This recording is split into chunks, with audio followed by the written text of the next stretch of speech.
I'm hosting the 7-Figure Summit on May 21st, a free online event where a few of the most brilliant 7-figure entrepreneurs I know are sharing quick, power-packed talks on exactly how they scaled their businesses. Think of this like TED Talk, but cooler, because it's all about business. This is a no-pitch summit, and it's a behind-the-scenes look at what it takes to grow your business with purpose. Now, if you know me, there won't be any fluff at this summit, just real stories and tactical strategies that we're sharing for free that you can actually use.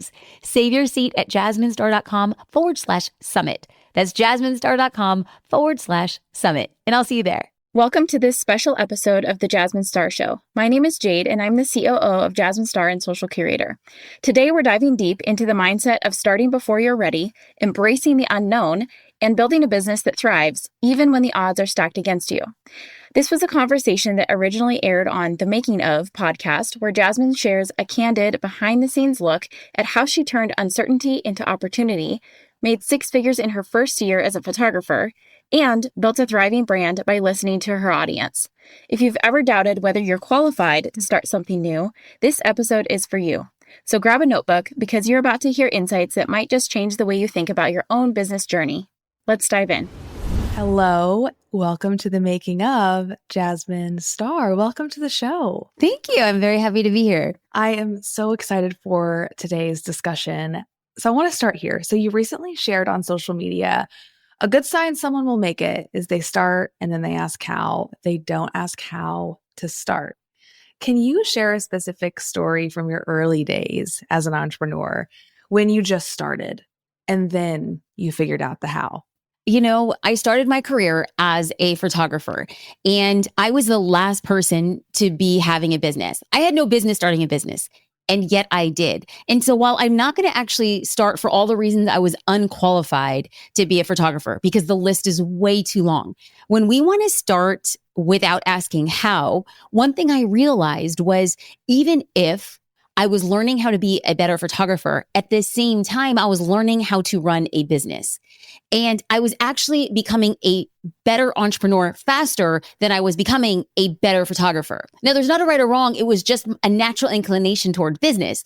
And so I had a blog at the time, and I was sharing about how I was building my business. And people were really surprised with how quickly I had built my business, because traditionally in creative artist worlds, pursuing art is like a passion. And you always heard that adage, a starving artist. Well, you hear it a lot because it's true. It's very hard to make money off something you create and love, specifically large amounts of money. And within my first year of business, I had earned $100,000.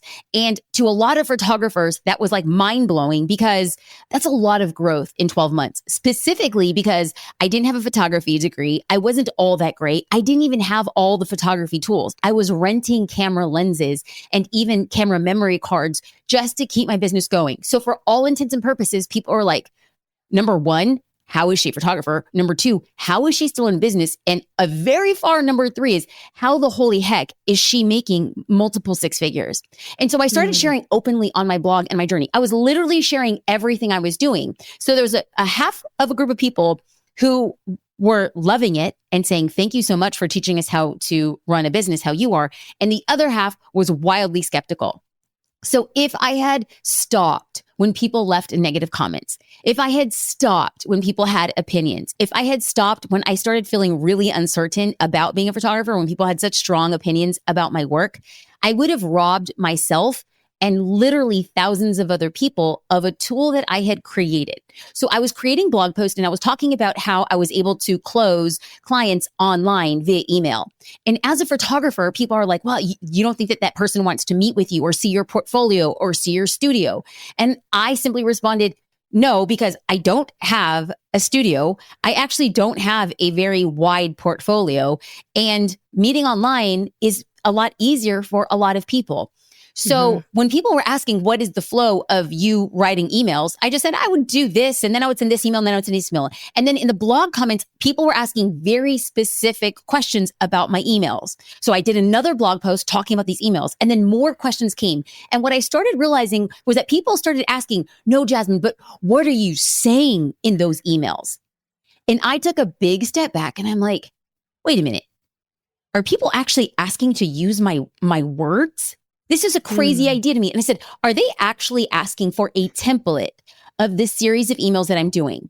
And so I asked a few people, hey, if I shared with you my emails, would you find that valuable? And everyone's just like 12 out of 10. Yes, please. Like I'm ready. And so I set aside an entire day. I went through every email that I ever have, like the cycle that I would go with my clients. Now, at the time, I didn't know that that's called onboarding. I had no idea that there was something called an email funnel. I had none of that idea. I was just like, this is just what I'm doing on email. And so I had an email for an inquiry, an email for a follow-up, an email for confirmation, an email for a contract, an email for prep, an email for delivery. I had all of these emails. So I just sat down and I wrote all of these emails in a Word doc. I saved it as a PDF. I uploaded it online and I charged $19.99. And I averaged about $1.50 per email template. I was like, would somebody pay $1.50 for this template when I know they're going to use it again and again? And I included blank spaces for them to put their business. And I just put it out. And within 24 hours, I had sold over 100 PDFs. Like the next day, I woke up and I was like, I have $2,000 in my bank account from a PDF. And did I know how to export a PDF from a Word doc? No. Did I know how to upload a PDF and sell it? No. Did I know how to create a buy button? No. Did I know how to create a checkout page? No. And people now, I mean, there's so many easy sites like Shopify or 1,000 other places that you can upload a PDF and sell it. But back in 2008 and 2009, that wasn't that. And so I started to sell a PDF without knowing how I was going to sell a PDF. And, you know, in less than 12 months later, that had created another 6-figure revenue stream on selling PDFs of resources that people really wanted. So that was probably the first time that I started when I was wildly unready and underprepared and still made a win of it.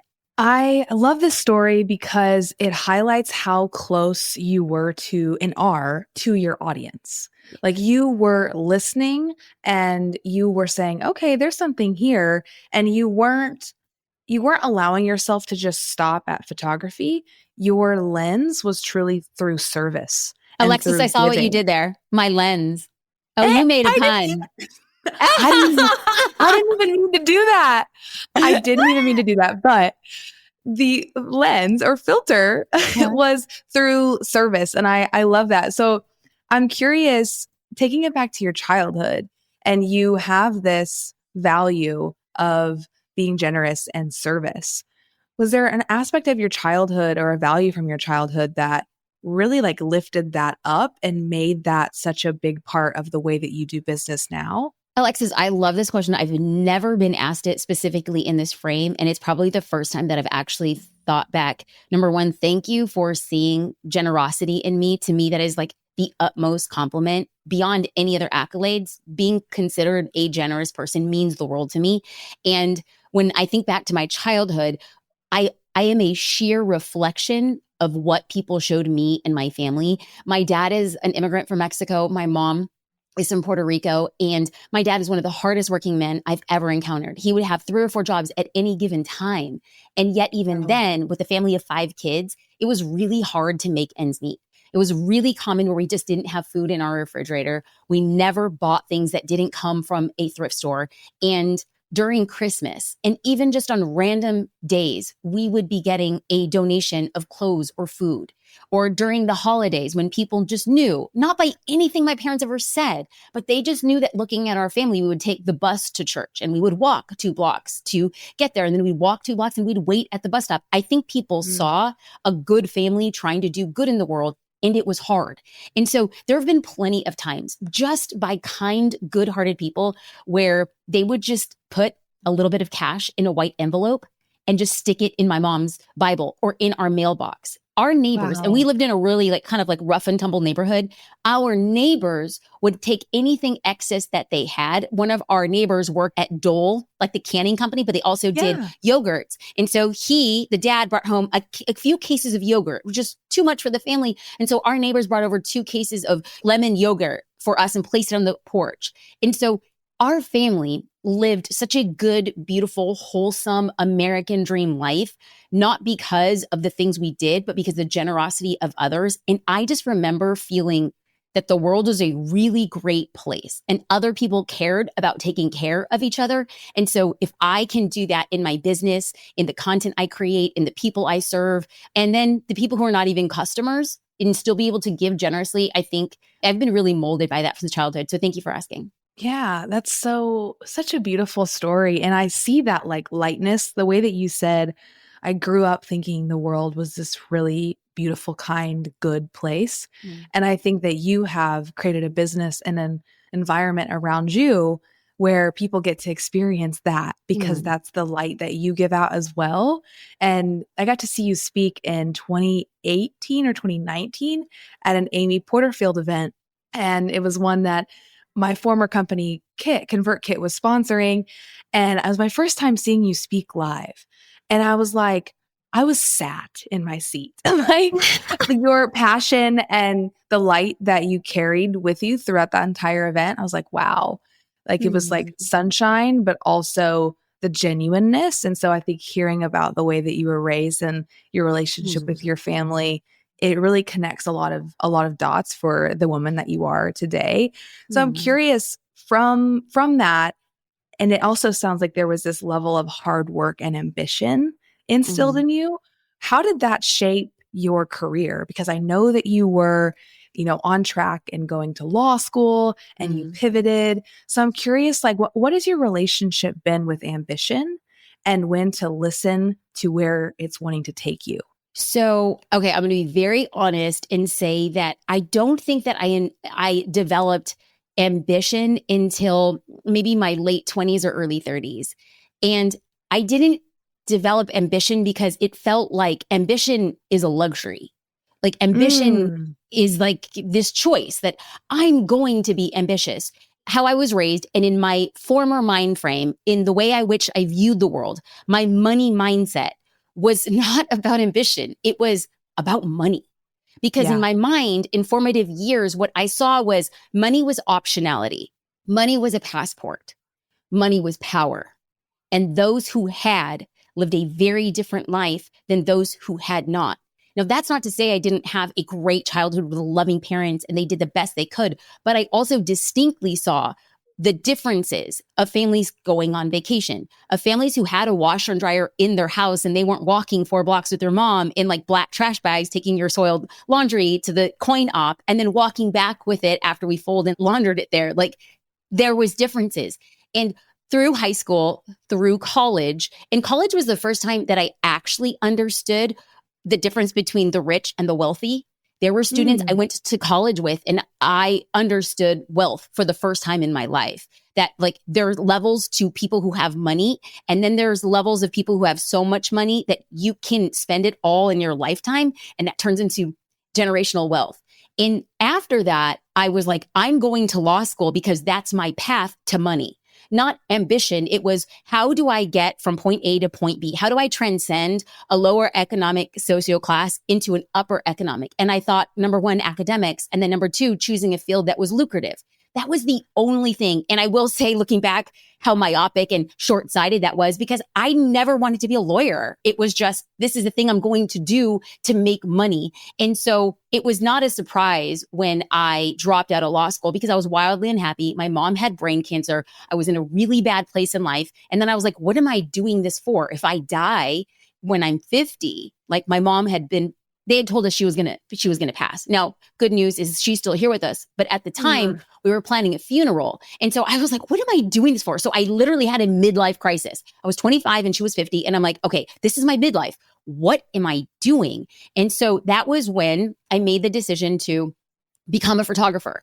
I didn't own a camera. So I get a camera. I have no skills. I have no knowledge. I find a way to start getting money. And then I slowly start growing my career, making money, building trust with clients, sharing my story. And if I could borrow your words, sharing my sunshine, because sunshine will outweigh lack of talent and lack of business acumen. And I know that's a very tough pill for people to swallow, but it's just the truth because people buy out of emotion. They buy less out of logic. So if you can apply and appeal to emotion, you will get a transaction. Now, you might not get 1 million people to buy from you, but could you get a small group of people to invest in your business? And the answer was yes. And so once I became financially safe, Once I had multiple six-figure revenue streams, it was like the first time, and this happened in my late 20s, early 30s, everything in my life shifted from you're safe.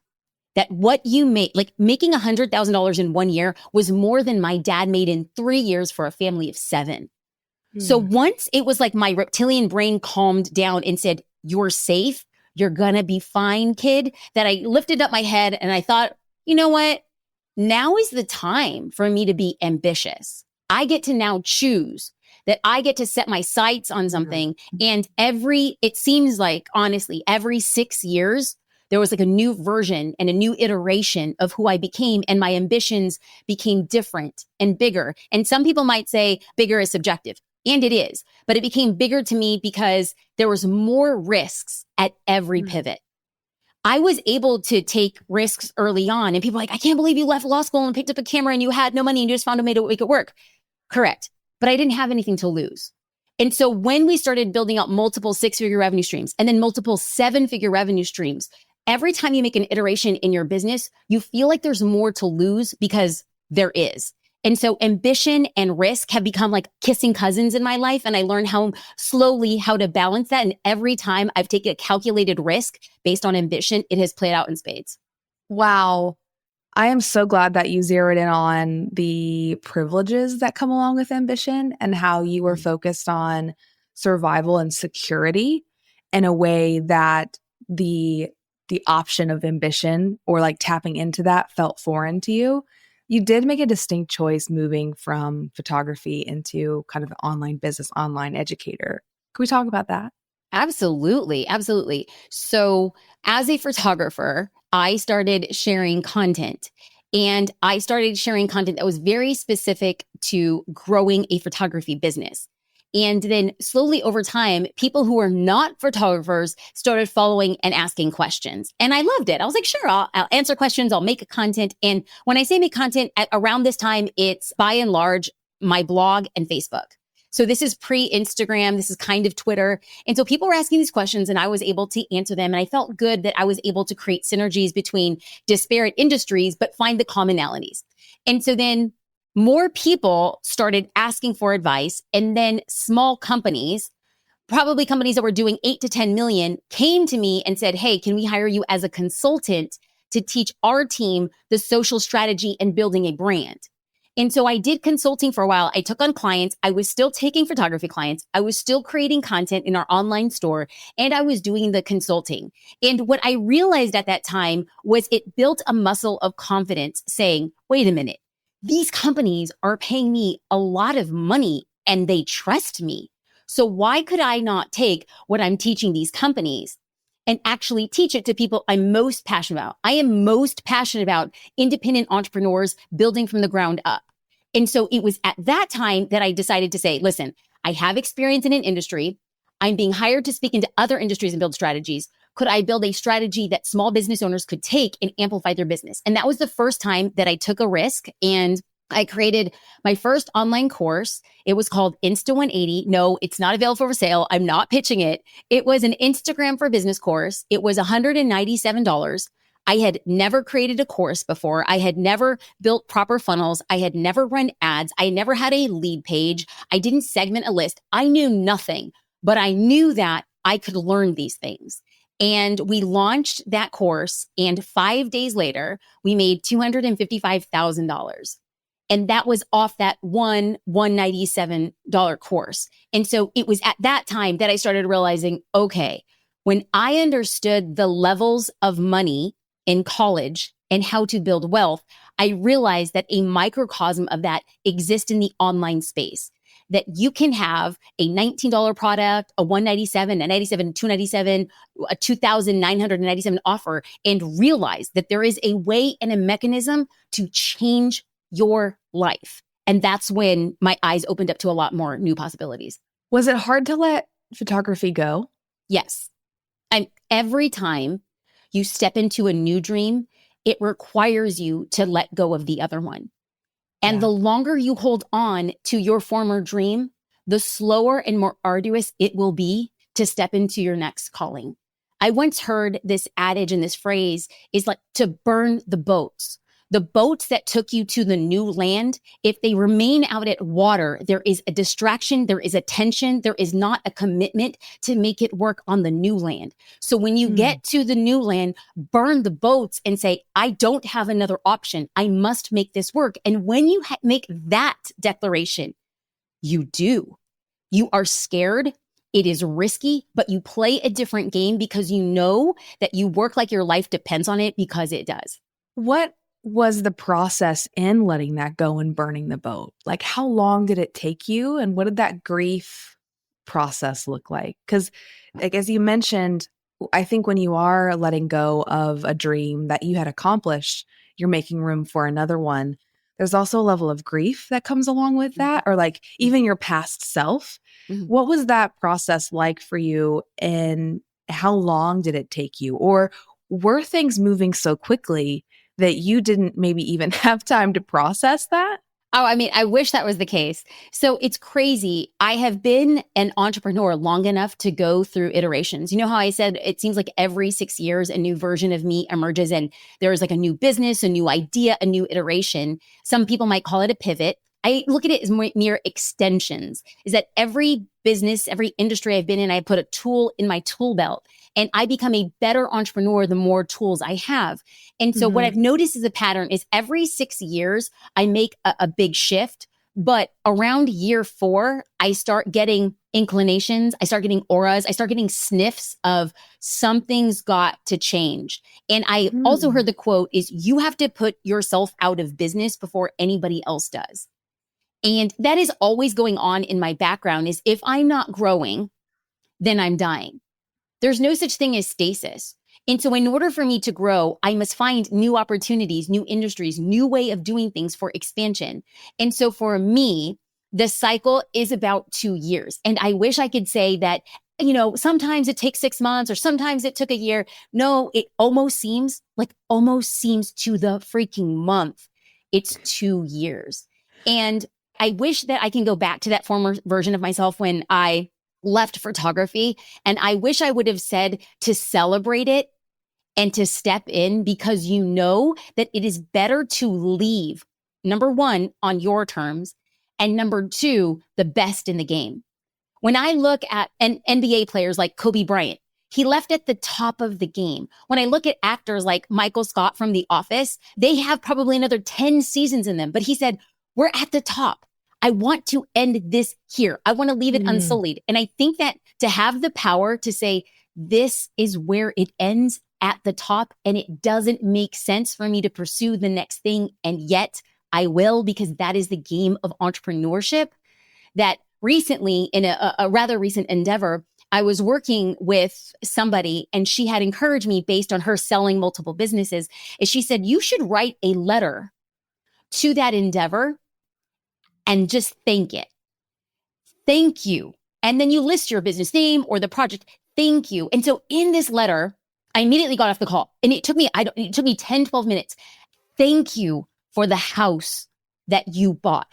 Thank you for the redecoration. Thank you for the cars. Thank you for the vacations. Thank you for the memories. Thank you for the investments. Thank you for the giving. Thank you for the charitable donations. Thank you for allowing us to be donors at Children's Hospital of Orange County. All things that are near and dear to my heart. And I just had to say, thank you. Whatever comes of this, thank you. And it was as if a whole energetic release happened. And I still have all my businesses. I'm still going. But to be able to say, I have done the thing I have been called to do, and we have team members to run with it and grow it and expand it.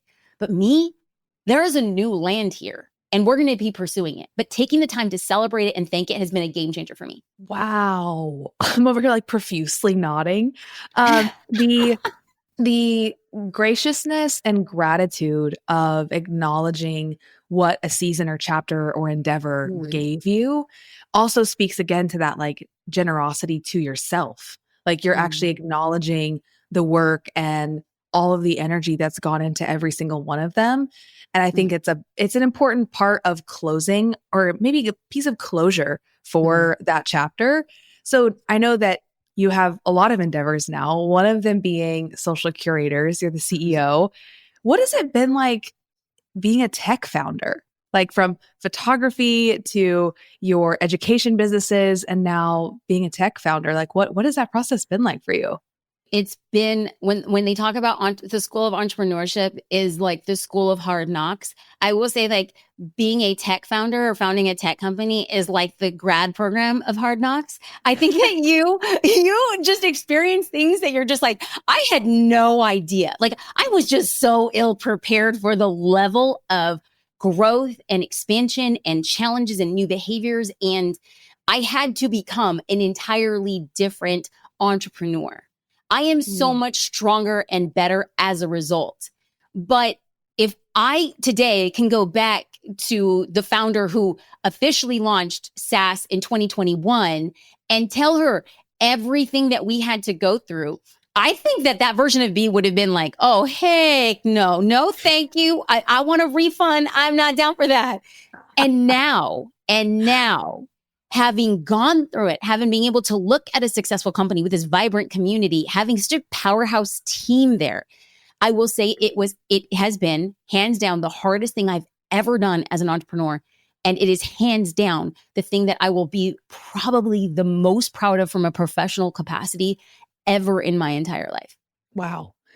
The level of maturity that it takes to recognize that there are big gaps in our knowledge and like what we do to fill those gaps without letting the situation, the endeavor almost crush our confidence, or maybe we don't feel as competent and we can use that as a reason to not pursue it, to not like, we almost just like, we're like, you know what, that dream was cool, but I don't want to do that anymore.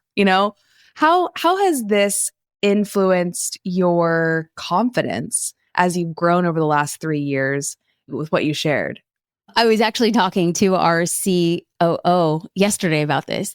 And I had said, I think my exact words were, we can do anything. I have seen the depths of hell and we survived. I can do anything. So I think that, knock on wood. Of course, my mentor always says that you earn the right to solve bigger problems. May it never be that I have solved the hardest problem of my career, because that means I'm regressing. I earned the right to bigger problems. And so it is nice to be in a spot where I could look back at a venture and say, we earned the right to solve those problems and still end up on the other side standing. Now, the next venture, whatever that may be, and as we diversify the business, it doesn't mean that I will have the answers and there will be times where I feel not confident at all. But your confidence increases. If I, at my deathbed, were to say, I wished to die a confident person, then I must have gone through entirely in situations where I lacked confidence and then chose to become the thing I desired. If you want to be a patient person and you want to die saying that person was patient, you will be getting a long life of people who are trying your patience, and you build a muscle for it. So when you ask how confident I feel, I am looking forward to the next challenge. But at the time of this recording, it feels really dang good to be where we are right now. Heck yeah. I love that resilience. Like you can feel it in in the way that you speak about it. So what is the vision for Social Curators? Like tell me, I know that's 3 years old now, a little over 3 years old. Where are you headed? How are you feeling about the product development? I mean, people are only creating more and more social content. So I'm curious what you are able to share there. Okay. So we actually are going to be meeting at an offsite with the president of Social Curator and our COO. And I took a good hard look at what do I love about the business and what do I want to have my hands directly in, and what do I think the next level entrepreneur needs? Because we became a SaaS offering. So Social Curator started off as a membership, and then we launched the SaaS platform in 2021. And the reason we did this was because people had said, we really want an easy way to schedule and push out our content. And in order for us to do that, we had to integrate with all of the largest social platforms. So we spent a lot of time, money, development in making an API, which is basically a brain in our company to talk to the brain of Meta, to talk to the brain of TikTok, to talk to the brain of LinkedIn. And so now that we have that mechanism for people to take action in the platform, what do I believe? And this is just a guess. And this is the case I'm going to be putting forward to the president is what do I believe? I believe that small business owners are exhausted from the ever-changing content and the algorithms and the desire to stay updated and how everything always feels like it's iterating too fast so that if you ever feel confident with your marketing, it's going to shift. And then I also feel like people want a place to go and be around people who think just as a little bit weird and crazy as them. So my big push for 2025 and beyond is really going to be, how do we build out community? How do we make this a place and a space that is not just a thing to do, but becomes a destination? How do we become the unparalleled disseminator of marketing information where it is a spigot? Somebody will come in and say, I want a fire hydrant of information. Great. We have every marketing question answered in great detail with tutorials and how-tos. Or if somebody's like, I want it to be just a dribble of water, I just need to make sure that I can show up once a week and get my content out. We can be that too.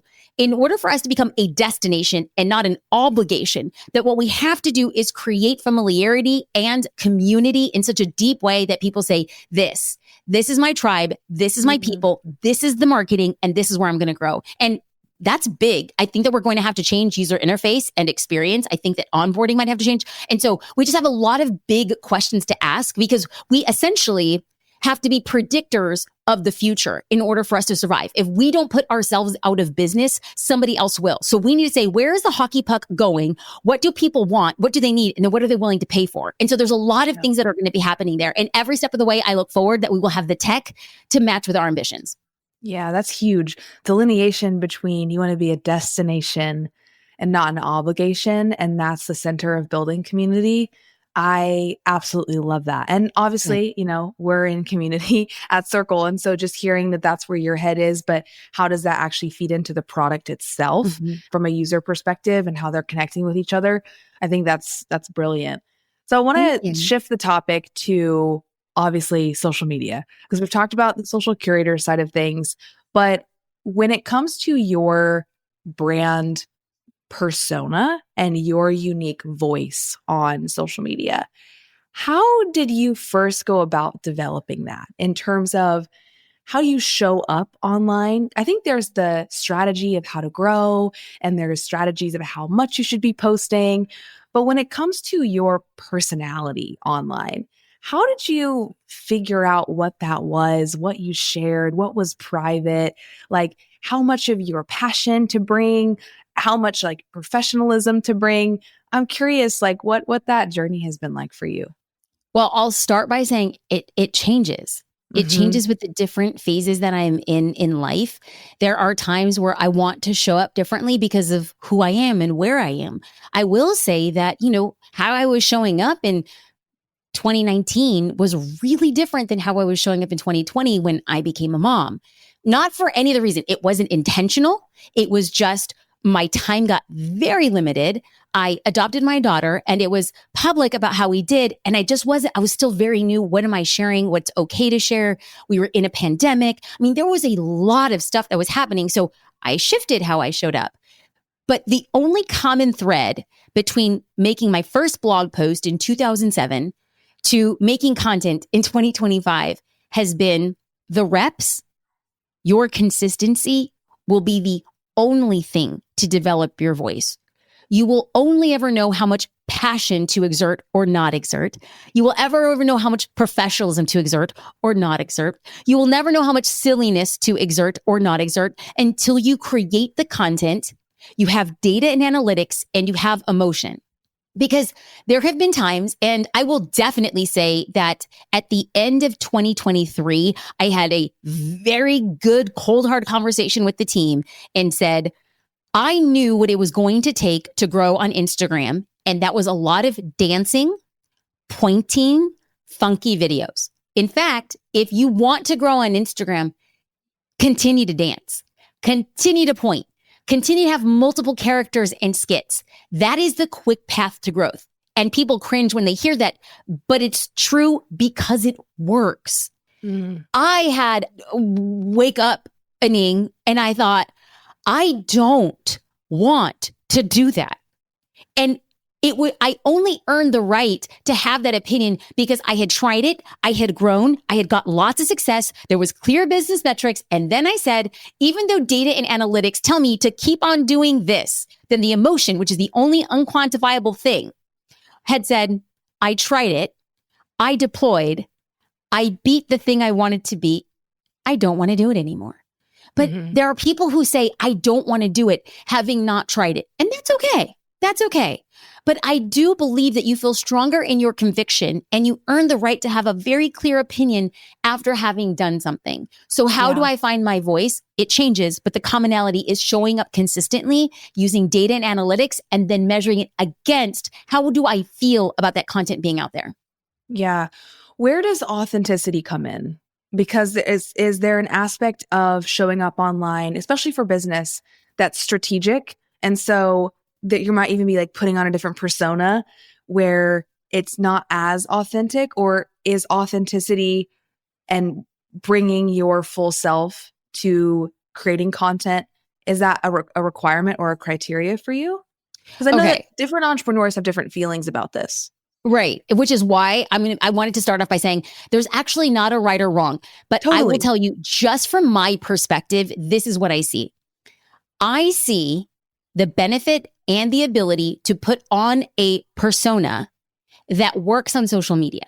I could see that as a model and it works. However, the percentage of people that it works for is about 0.5 to 1% because it takes an element of cognizant acting to actually become that persona. And some people can act and it works and it's flawless for the business. So that works. But for 99% of the rest of us, when we try to put on a persona, because social media has been around now a decade, we've become attuned to visually, like almost we could smell it through the internet. Something's not right. Like this just feels fake. And we can't actually identify it, but we're good enough to know if it looks like a duck and it quacks like a duck, it's a duck. And so when we know that, or we feel that somebody's not showing up as themselves, and people have become so honed with this on social media and seeing the insincerity and the fakeness of it again and again, now that we're attuned to it, I would just say, if at all humanly possible, stay as far away from persona unless you know it's a skill set as humanly possible, because our job as entrepreneurs is to curry favor and trust. Social media is less about sales. Social media should be about favor. Hey, I want to follow this person. I want to spend time with them, and trust. When you do that on social, then you can close on sales. That will happen via a promotion, via DM, but it's very, very, very few people will have an Instagram post and they're like, this single post drove $100,000. No. It's the level of consistency of again and again of you being your authentic self. You will sell more. You will enjoy the process more. You will have more evangelist when you are yourself. Will there be people who don't like you, who say negative, nasty things and just think that you're the worst thing since, they're drunk Aunt Hilda at Thanksgiving? Yes. And they will tell you that. They will tell you that, but they were never going to be customers to begin with. But the people who do like you and have a fondness for their grandmother, Aunt Hilda, who's a drunk at Thanksgiving, they love her. They're about her. They'll defend her. You want to only do one of two things on social media: attract or repel. It's the people in the middle who don't see results, who play it safe, who put on a persona, and people can say, I just don't feel you, because you're not being real. It is better to be disliked for 100% of who you are than to be liked for a carbon copy, because you have to keep track of who am I? What is my story? What have I said? And that will always come back and bite you in the butt. Taking us to church today. I love this. I love this so much. For someone that's trying to build their personal brand and they're struggling with this. They're struggling with the authenticity. They're struggling with the thick skin, because there's an aspect of like, I need to have a unique point of view. I need to be standing on something, but I'm nervous about what people will think of me. What pieces of advice would you give for someone who's like, I want to build a personal brand. I have this vision, but I can't get over that piece? Well, the truth of the matter is, some people love the Lakers and they hate you for not loving the Clippers. And some people love the Clippers and hate you for not loving the Lakers. Some people love you for running marathons or hate you for not eating a slice of pizza on the couch. Some people hate you for drinking a green smoothie, and some people love you for going to the gym. Some people absolutely love a certain political party and then hate another. The issue becomes there will always be a group of people who dislike or disagree with you, even if you do nothing. You walk into 31 flavors, you're like, I like vanilla. Someone's like, who ever eats vanilla? That's the most boring thing. You're like, how can I go wrong with vanilla? There are people who like vanilla and who despise vanilla. You just being you, inherently, you have an opinion. So if you have an opinion and 50% of people are going to like you and dislike you, and then you don't have an opinion and 50% of people are going to like it or not like it, you might as well have an opinion. People think that by lacking integrity, authenticity, showing up as who they are, or stating, people say, oh, I need to have a unique point of view. No, you don't. You need to have a point of view.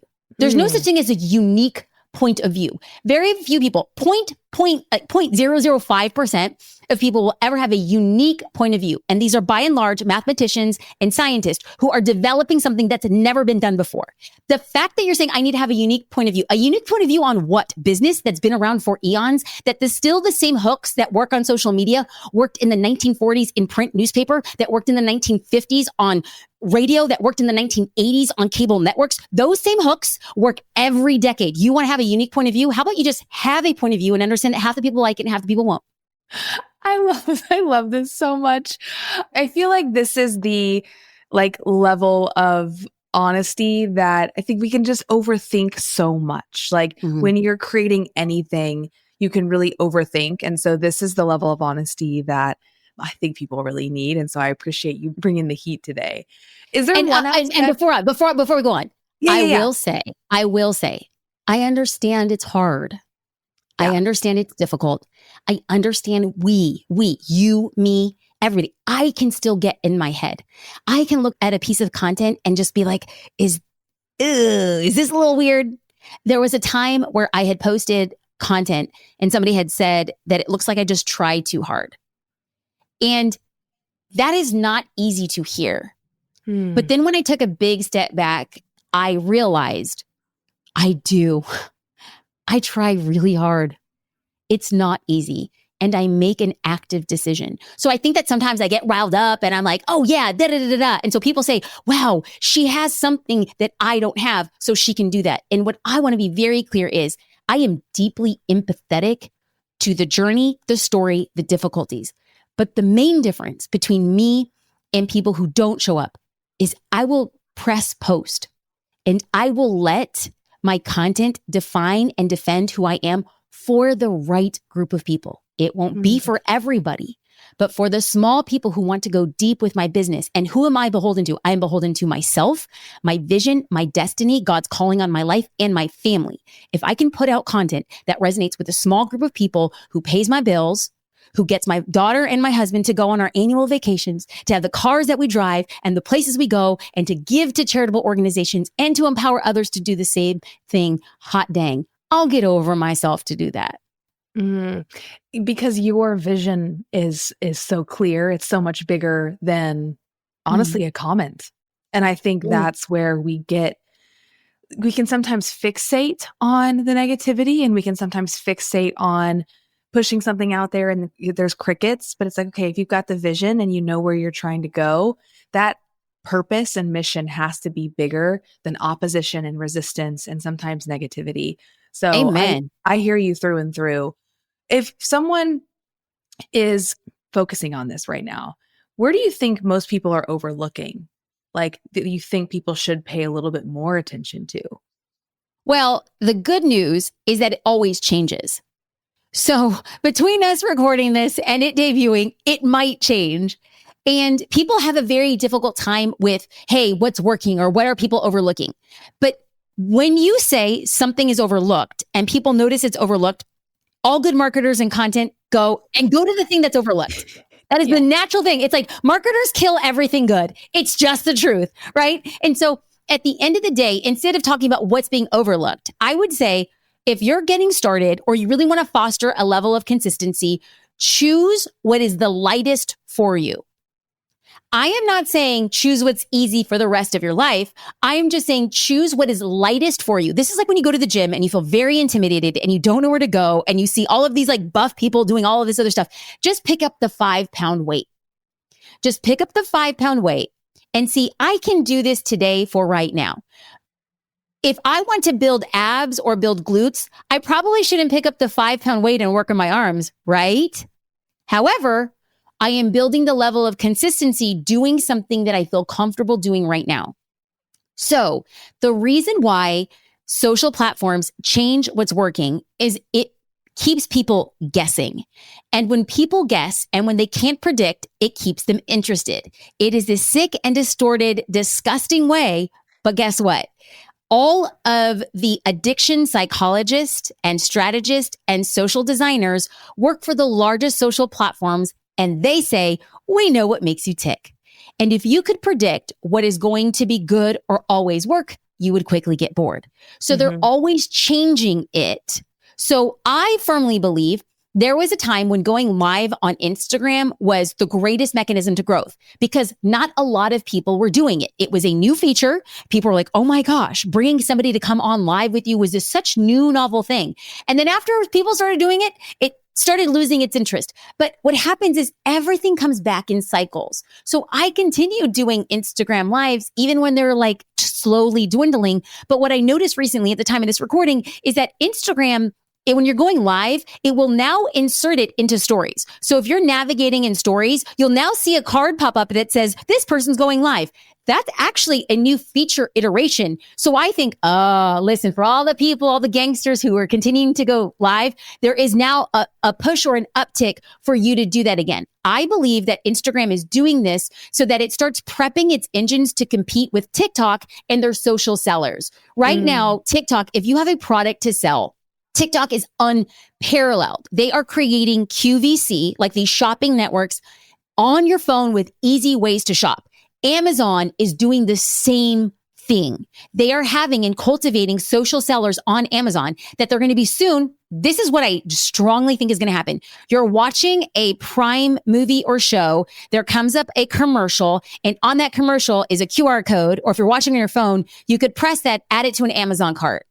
I believe that people are going to be doing this and using this so much more. So I believe now going back to what is unleveraged attention or where should we best spend our time? Number one, go to what's easiest, stay there, master it. It will kind of always come back in cycles and circles. But the key here is to be consistent. Lastly, I'll say, since we're geeking out on social, is there was a time where Instagram dropped the carousel function where you can upload multiple photos and it kind of dwindled. But what has been happening is that Instagram has been able to measure engagement by a carousel. So let's just say you upload 20 photos in a carousel. If you have somebody go through and see all 10 photos of the carousel, they're ranking that as huge engagement because somebody's continuing to swipe on your account versus somebody swipes just to the first one and then kind of scrolls over. So what we see has been a resurgence of carousels as a way to measure engagement. So all of that to say is choose one and stick with it. It will always come back around.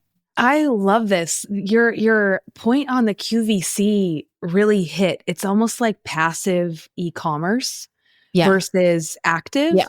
And it's like you're building a consumer that's focused on passive consumption. 100%. Versus like, I have to go online shop. I have to go to that URL. I have to go to Amazon. Versus TikTok shop and Amazon sponsors videos. I'm like, oh, I want the add to cart app, Apple Pay, boom. And it's so passive and dangerous for the consumer. Yes. But yeah, that's really, really interesting. I'm glad you brought that up. Do you see any other things in the social media landscape or even the creator online business industry that you see shifting in the next 12 months? I think it's shifting right now. So what we've seen in the creator ecosystem that's worked so well on Facebook and then scaled on Instagram was companies were finding creators and the creators were promoting the company and they would get a cut. They would get paid for their post and then they would get a cut as affiliates. And then what we started seeing happening was creators starting their own businesses. And what we saw in the last 4 or 5 years is that some creators have business acumen and some don't. And so creators, because they had this large audience, they're like, I can make money. And then like they had to realize, wait, I have to run a business. So you see a lot of tenuous balance with this. And then some people made a go of it. But what we see now, distinct shifts and trends, is what we see on TikTok, which I'm pretty sure will be leaking on over into Instagram, is you can, as long as you have over 1,000 followers on TikTok, you can apply to become a TikTok influencer. But when you think about it, 1,000, that's not 100,000, that's not 100 million. So what happens is it's pure meritocracy. If I ask to become an influencer on TikTok and I want to talk about ramen noodles, I can reach out to the company and I can say, I want to be an influencer. I can get product, a few bags of ramen, which is less than $1. And as long as I'm making content and I'm like, oh my gosh, this ramen is so good. You have to try it. My lips are just burning with awesomeness. Click here. That company takes 0.00001% risk. And this person is only paid on the product that they push. Now, some people might hear that mega influencers on Instagram would be like, that's terrible. These people are going to their audience and they're not getting monetized for the halo effect. Like just somebody talking about your business is worth something, but those people on TikTok are not getting paid for it. While as the creators and influencers on Instagram, they're getting paid to talk about it. They're getting paid for the affiliate. What we see is companies taking little risk, sending product and having people create on meritocracy. That is going to be a huge shift in the creator economy. You're only getting paid for the content you push. And your competition isn't the other creators with 100,000. Your competition is the person with 1,000. Because if you have 1,000 followers and you create a viral TikTok on ramen, all you need is one viral video for you to get $800, $4,000, $10,000. And that is life-changing money for somebody who is at their house with a phone and very limited prospects. The game is entirely changing for brands and e-com. That's huge. I mean, you already see this with TikTok Shop. I mean, a lot of my TikTok Shop ads are not necessarily big influencers or big creators. They're just everyday people. And I am seeing another shift. I know I could geek out. I could geek out with you on this for forever.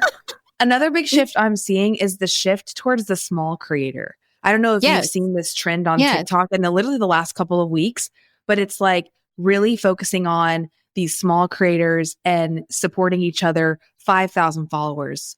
That's right. 700 followers. Like, and it's this shift of these small creators become mini celebrities and shifting away from the big influencers. I don't think it's necessarily fully shifting attention, but it's an interesting thing to watch. And you saw it on Instagram with like micro influencers, but now it's on TikTok as well. And I think that there's going to be more focus and maybe even more trust built with like these smaller creators, smaller content creators. That's right. And the reason why these smaller creators, so traditionally a micro influencer on Instagram was defined as somebody between 5 and 10,000 followers, but TikTok has redefined that. Like you're a micro influencer as long as you have 1,000 followers.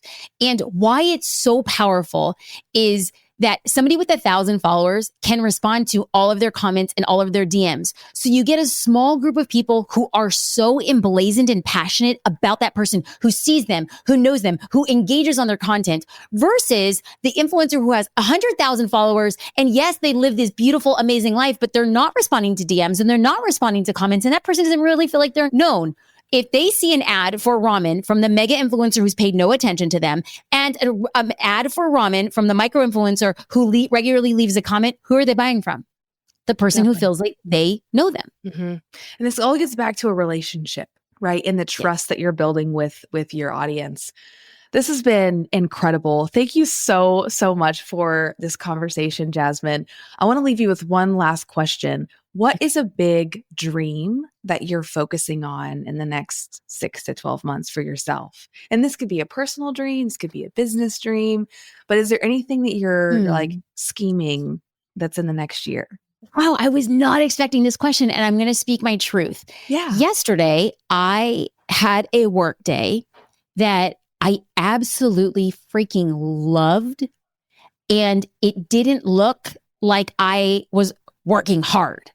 Like there's like this, there is this appreciation. I have it too for like the grit, the hustle, the grind. I wake up early and I go to bed late and I work hard. But yesterday my day was writing podcast episodes outdoors with a cup of tea yesterday, the meetings and the consulting that I had was amazing. I sit as advisors for companies. And so be able to hop in a 30-minute meeting, consult on the strategy and say, okay, like to the moon, let's go with this new tech platform, this new option. And then to be able, like, I did a consulting session with this brilliant doctor who's building on her business. And I got off the call and I was like, this is amazing. And my husband said, I'm going to take Luna, our daughter, to the beach. And she said, Mommy, can you come with me? And I said, I'm sorry, I have to write a podcast episode. And I thought to myself, I can write a podcast episode at the beach. So I got my stuff. We went to the beach and I was working. And then we went to dinner after. And I felt that it just didn't look like I was working hard. It wasn't the grit and grind. And what I had to grapple with internally was my deep dream and desire over the next 6 to 12 months is to build my work days like that. To be able to work long and hard, but have it be in flow and have it be good and have it be generous and have it be beautiful. So my dream is to resist the temptation that working hard or grit looks a certain way or has to feel a certain way and simply say, I get to work hard and I get to love the business that I'm building, but it doesn't have to look like anybody else's term of what working hard looks like or means. Yeah, that's beautiful. And also that's why you're a builder. That's why you're an entrepreneur is because you get to choose, you get to decide. Right. I can't wait to witness what this evolution looks like for you over the next 6 to 12 months. Because I think there's a lot of inspiration in the roots of that for other women and other female entrepreneurs as well. So thank you so much for this conversation. This was beautiful. Where can people stay connected with you? Well, if we're podcast listeners, listen to my podcast, The Jasmine Star Show. I would love to see you there. I'd love to have conversations. If you are a builder and you want to know how to build in the good, the bad, and the oh so fugly, this podcast is going to deep dive into amazing business stories along with digesting and dissecting my journey. That's The Jasmine Star Show. And you can find me at jasminestar.com. Amazing. Thank you so much, Jasmine. Thank you for being generous with your time and your energy. We love you. You are just the best. Love you back. Thank you. This has been amazing. Thank you, Alexis. What an incredible conversation. Jasmine's story is proof that success isn't about having all of the answers before you start. It's about taking action and figuring things out along the way. And hey, if you're feeling inspired, don't forget to subscribe and leave a review. It helps more entrepreneurs like you find the show. Until next time, keep taking bold steps toward your dreams. You never know what's possible until you start.